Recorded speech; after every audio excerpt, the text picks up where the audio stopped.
السلام علیکم، آپ دیکھ رہے ہیں مبشر لقمان چینل. میرا نام مبشر لقمان ہے اور قطر کا امریکہ کے ساتھ دفاعی معاہدہ ہو گیا. نیتن یاہو شدید پریشان ہے. اسرائیلی فوج کا غزہ خالی کرنے کا حکم. گلوبل سموتھ فلوٹیلا کو بھی روک دیا گیا. ٹرمپ کے امن فارمولے پہ حماس کا اعتراض کیا ہے؟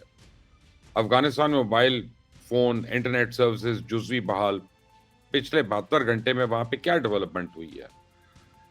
آپ نے اگر ابھی تک اس چینل کو سبسکرائب نہیں کیا تو پلیز کر لیجئے گا. بیل آئیکن کو ضرور پریس کریے گا تاکہ مزید اپڈیٹس جو ہیں وہ آپ تک خود بخود پہنچتی رہیں گی. جس دن اسرائیل نے حماس کی قیادت کو نشانہ بنانے کے لیے قطر پر حملہ کیا تھا تو ہر ایک کے ذہن میں پہلا سوال یہ آیا تھا کہ دوحہ میں امریکی فوج کے ہوتے ہوئے اسرائیل یہ جرت کیسے کر سکتا ہے.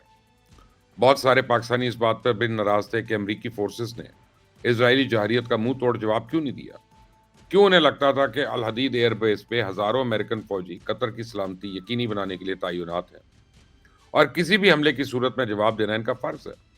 تو اسرائیلی حملوں کے اگلے ہی روز میں نے اپنے ویلاگ میں لوگوں کی یہ غلط فہمی دور کرنے کی کوشش کی تھی کہ الحدید ایئر بیس میں امریکی افواج ایک معاہدے کے تحت موجود ہے اور اس معاہدے میں یہ بات طے نہیں ہوئی تھی کہ اسرائیلی حملے کی صورت میں بھی امریکن فورسز جو ہیں وہ حرکت میں آئیں گی. تو قطر نے امریکہ کے ساتھ پہلے جو سیکورٹی معاہدہ کیا تھا وہ اندرونی بغاوت اور ایرانی حملے کے خدشات کو مد نظر رکھ کر کیا تھا. لیکن اب جو نیا معاہدہ ہوا ہے اس میں امریکہ نے قطر کو اس بات کی ضمانت دی ہے کہ آئندہ اگر کسی نے بھی اس کی خود مختاری اور سلامتی پر حملہ کیا یا ریاستی انفراسٹرکچر کو نقصان پہنچایا تو امریکہ اس کا فوری جواب دے گا.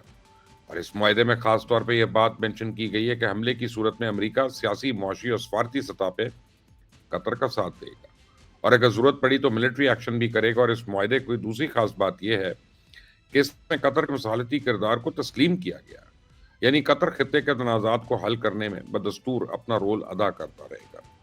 یعنی جس طرح ماضی میں اس نے افغان طالبان کی میزبانی کی اسی طرح وہ حماس کی معاونت بھی جاری رکھے گا. اور نیتن یاہو بار بار یہ جو اعلان کر رہا تھا کہ حماس کی قیادت کو ہر جگہ نشانہ بنائے گا، اب آپ دیکھیں گے کہ یہ شیطان مڑ کر دوحہ کی طرف دیکھنے کی ہمت بھی نہیں کرے گا. میں آپ کو گارنٹی سے کہہ رہا ہوں کہ شیطان یہود صدر ٹرمپ کے امن فارمولے کو تسلیم کر کے بھاگ جائے گا. کیونکہ ماضی میں جب بھی کبھی غزہ میں جنگ بندی کے لیے بات چیت شروع ہوئی ہے تو ایک کمینہ زمان دے کے مکر گیا. یہ کوئی نہ کوئی بہانہ بنا کے مذاکرات کو سیبوٹاج کرتا ہے، مکمل فتح کے نعرے لگا کے نئے سرے سے جنگ شروع کر دیتا ہے. لیکن ہزاروں انسانوں کا خون بہانے کے باوجود یہ شیطان آج کے دن تک الحمدللہ غزہ کو فتح نہیں کر سکا.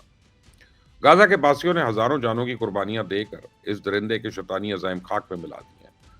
رہی صحیح کسر صدر ٹرمپ کے 20 نکات پوری کریں گے. صدر ٹرمپ کا یمن فارمولہ شیطان یاہو کے حق میں کانٹے کی طرح پھنس چکا ہے، جسے نہ وہ پوری طرح نگل سکتا ہے نہ ہی اگل سکتا ہے. اگر یہ شیطان اس فارمولے کو چپ چاپ تسلیم کرتا ہے تو اس کی داخلی سیاست تو ختم ہو جائے گی اور اس نے اسرائیلی قوم کا مسیحا بننے کا جو خواب دیکھ رکھا تھا وہ چکنا چور ہو جائے گا. تو اسے فلسطین تسلیم کرنے کا اعلان کرنے اور پھر دیکھیں اسرائیل میں لوگ اسے گرفتان سے پکڑ کے سڑکوں پہ گھسیٹیں گے. تم تو فلسطین کا نام و نشان مٹانے کا دعویٰ کرتے تھے، اب کس منہ سے فلسطین کو تسلیم کرنے کی بات کر رہے ہو؟ اور اگر اس درندے نے امن کے اس روڈ میپ کو ناکام بنانے کے لیے کوئی سازش رچائی تو پھر یہ ڈونلڈ ٹرمپ کے غضب کو دعوت دے گا اور دنیا دیکھے گی اس کا انجام ہٹلر سے بھی عبرتناک ہوگا. انشاءاللہ یہ ابلیس اپنے انجام کی طرف بڑھنا شروع ہو گیا.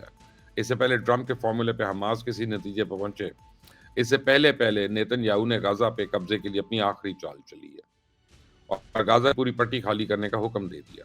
سیونی فوج نے غزہ کی پوری پٹی کو 2 حصوں میں تقسیم کر کے جنوبی حصے پہ اپنا کنٹرول مکمل کر لیا. اب غزہ سٹی سمیت شمالی حصے کے رہائشیوں کو آخری وارننگ دی گئی ہے کہ اپنے گھر بار چھوڑ کر جنوبی حصے کی جانب نقل مکانی شروع کر دیں. تو غزہ کے باسیوں کو دھمکی دی گئی ہے کہ جو شخص نقل مکانی سے انکار کرے گا اسے دہشت گرد تصور کیا جائے گا، اس کے ساتھ دہشت گردوں والا سلوک ہوگا، یعنی اسے سرے عام گولی مار کے اڑا دیا جائے گا. تو اسرائیلی وزیر دفاع نے ایک ٹویٹ کے ذریعے اعلان کیا ہے کہ ہم نے جنوبی غزہ کی سرحد پہ چیک پوائنٹس بنا دیے. اب شمال سے جو بھی آئے گا اس کو مکمل سکریننگ کے بعد جنوب میں منتقل ہونے کی اجازت دی جائے گی. تو اسرائیلی میڈیا دعوے کر رہا ہے کہ سیونی فوج نے غزہ سٹی سمیت پورا شمالی علاقہ خالی کرانے کے لیے اپنی تیاری مکمل کر رکھی ہے اور ڈیڈ لائن ختم ہوتے ہی شمالی غزہ میں قتل عام شروع کر دیا جائے گا. نیتن یاہو اس وقت پوری کوشش کر رہا ہے کہ جب تک ٹرمپ کے پلان پر حماس کی جانب سے کوئی حتمی فیصلہ نہیں آتا تب تک وہ شمالی غزہ پہ بھی قبضہ جما لے. تو اس دوران وہاں کوئی امدادی قافلہ بھی نہ داخل ہونے دے. اسرائیل کی دھمکیوں کے باوجود یہ جو گلوبل فلاٹیلا ہے اس نے کل شام اسرائیل کی بحری حدود میں داخل ہو گیا تھا، لیکن رات گئے اسرائیلی فوج نے اس کو روک کر اس کا کنٹرول سنبھال لیا اور آخری اطلاعات تک فلوٹلا میں شامل تمام بحری بیڑوں کا بیرون دنیا کا رابطہ منقطع ہو چکا ہے، جبکہ سائرس اور المنامی جہازوں پہ سوار افراد اس وقت اسرائیلی فوج کی تحویل میں ہیں۔ آپ اسرائیل کی صفاقی دیکھیں کہ اسرائیلی وزارت خارجہ نے اپنے بیان میں امداد پہنچانے کی اس کوشش کو اشتعال انگیز حرکت قرار دیتے ہوئے سمود فلوٹلا کو حماس فلوٹلا قرار دے دیا۔ تو اسرائیل کی اس ہٹ درمی سے نمٹنے کے لیے مسلم ممالک نے ٹرمپ کے امن فارمولے کی تائید کی تھی۔ سب کی خواہش تھی کہ اس روڈ میپ کو قبول کرنے سے ایک تو غازہ میں فوری طور پہ سیز فائر کا راستہ ہو جائے گا، دوسری مزید خونریزی کا راستہ روکا گیا، اور تیسرا غازہ میں امداد کی ترسیل یقینی ہوگی۔ لیکن جو حماس ابھی تک کوئی حتمی فیصلہ نہیں کر سکی، اس لیے سیز فائر کے اعلان میں تاخیر ہو رہی ہے۔ میں آپ کو بتاؤں کہ حماس کو ٹرمپ کے امن فارمولا کی کن شقوں سے اختلاف ہے۔ ترکی، اردن اور مصر کے وفود آج بھی دوحہ میں حماس کی قیادت کے ساتھ مشاورت میں مصروف ہے۔ ان مذاکرات کے حوالے سے مجھ تک جو اطلاعات پہنچی ہیں ان کے مطابق حماس کا بنیادی اعتراض یہ ہے کہ ٹرمپ کے ان 20 نکات میں فلسطینیوں کے مفادات کا تحفظ نہیں کیا گیا۔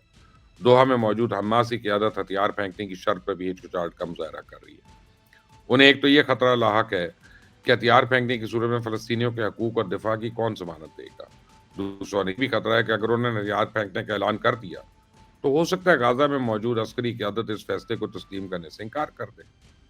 تو حماس کو شک ہے کہ غازہ میں مجوزہ استحکام فورس جو ہے آگے چل کر پورے علاقے پہ قابض ہو سکتی ہے، اس لیے وہ اس تجویز سے بھی اعتبار کرنے کو تیار نہیں ہے۔